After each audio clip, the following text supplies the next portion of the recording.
Insight news 14ಗೆ ಸ್ವಾಗತ. ಗೋಪಿಶೆಟ್ಟಿ ಕೊಪ್ಪದಲ್ಲಿ ಮರಗಳಿಗೆ ಬೆಂಕಿ, ಆತಂಕಗೊಂಡ ಸ್ಥಳೀಯರು.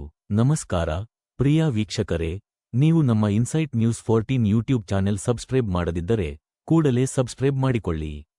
ಇಂದಿನ ಪ್ರಮುಖ ಸುದ್ದಿಗೆ ಸ್ವಾಗತ. ಮಲೆನಾಡಿನ ಹೆಬ್ಬಾಗಿಲು ಶಿವಮೊಗ್ಗದಲ್ಲಿ ನಿನ್ನೆ ಸಂಜೆ ವರುಣನ ಅಬ್ಬರ ಜೋರಾಗಿತ್ತು. ಏಕಾಏಕಿ ಕಾಣಿಸಿಕೊಂಡ ಗುಡುಗು ಮಿಂಚಿನ ಆರ್ಭಟಕ್ಕೆ ನಗರದ ಜನತೆ ಬೆಚ್ಚಿಬಿದ್ದಿದ್ದಾರೆ. ನಿನ್ನೆ ಸಂಜೆ ಸುಮಾರು 5:30 ಹೊತ್ತಿಗೆ ಶಿವಮೊಗ್ಗ ನಗರದಲ್ಲಿ ವಾತಾವರಣ ದಿಢೀರ್ ಬದಲಾಯಿತು. ಬಿರುಗಾಳಿ ಮತ್ತು ಭೀಕರ ಗುಡುಗಿನೊಂದಿಗೆ ಸಾಧಾರಣ ಮಳೆಯಾಗಿದೆ. ಆದರೆ ಈ ಮಳೆ ತಂದ ಅನಾಹುತ ಮಾತ್ರ ಸಣ್ಣದಾಗಿರಲಿಲ್ಲ. ನಗರದ ಗೋಪಿಶೆಟ್ಟಿ ಕೊಪ್ಪದಲ್ಲಿ ಸಿಡಿಲು ಬಡಿದ ಪರಿಣಾಮ 2 ತೆಂಗಿನ ಮರಗಳು ಹೊತ್ತಿ ಉರಿದಿವೆ.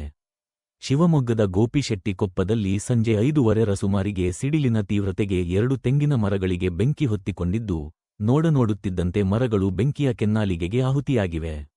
ಸ್ಥಳೀಯರು ಕೂಡಲೇ ಜಾಗರೂಕರಾದ ಕಾರಣ ಯಾವುದೇ ಪ್ರಾಣಾಪಾಯ ಸಂಭವಿಸಿಲ್ಲ. ಆದರೆ ಆಕಾಶದಿಂದ ಬಿದ್ದ ಆ ಬೆಂಕಿಯ ಉಂಡೆಯನ್ನು ಕಂಡು ಸ್ಥಳೀಯ ನಿವಾಸಿಗಳು ಆತಂಕಕ್ಕೊಳಗಾಗಿದ್ದರು. ಮುಂದಿನ ಸುದ್ದಿಗಳನ್ನು ವೀಕ್ಷಿಸಲು ನೋಡ್ತಾ ಇರಿ ಇನ್ಸೈಟ್ ನ್ಯೂಸ್ 14.